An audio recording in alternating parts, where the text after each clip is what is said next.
and I think it carries with it the support of most members of this Council, and that is to restate our support for the history of policy in this country and indeed in this city that welcomes people who are seeking refuge or are otherwise trying to regularize themselves, and in particular for newcomers to the City of Toronto. The city has been built by generations of people who've come here in a variety of different circumstances, including the success story that I have occasion to refer to repeatedly as recently as the Costi picnic this past Saturday.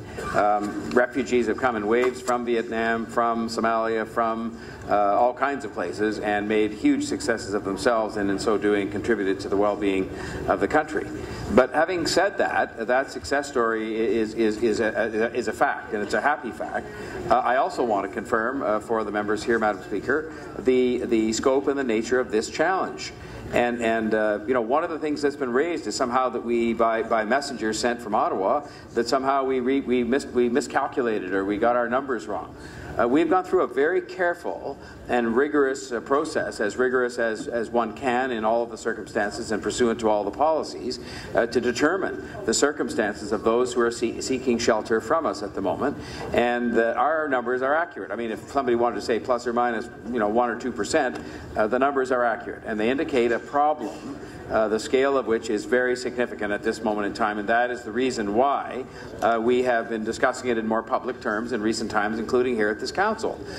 We began discussions at a time when the percentage of our shelter capacity that was taken up by refugees and claimants was in the 20s. And it has now risen to the 40s, and we've been told by staff who do these projections for us it's on its way to the 50s.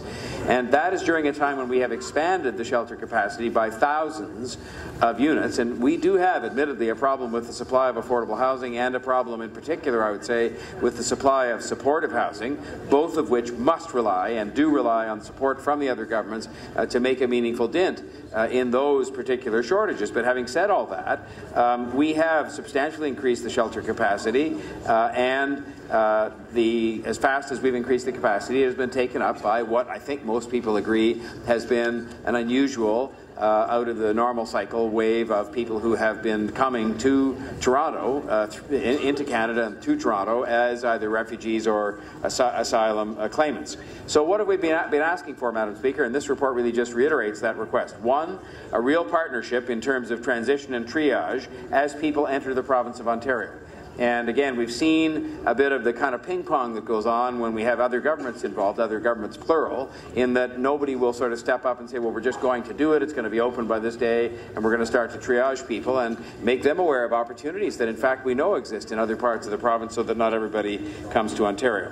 Second, a real partnership on making available federal or provincial facilities to house refugees and claimants, and that those governments would take some shared responsibility for those facilities. It's not just a matter of saying, hey, we have a building over here, although that would be a very good start, because I find it difficult to believe that the other governments don't have any facilities. Beyond, I will say, the college dorms, the province did facilitate having made available to us, but again, that was for a known temporary time, and they also, by the way, provided $3 million in assistance to help pay for those shelters, those dorms. Thirdly, yes, financial support, and I acknowledge there's been an announcement made by the federal minister of some support, but as yet, that's on its way through the province. We haven't seen it. We don't know the details of how much of that we're going to get, because that was the number for all of Ontario.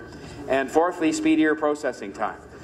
You know, because obviously the degree to which people are in this applicant phase that was referred to earlier by, I think, Councillor Mihevc, the speedier that can get dealt with, then the less we're going to have this challenge. But bottom line, Madam Speaker, is this. We need help. We cannot and should not have to do this alone.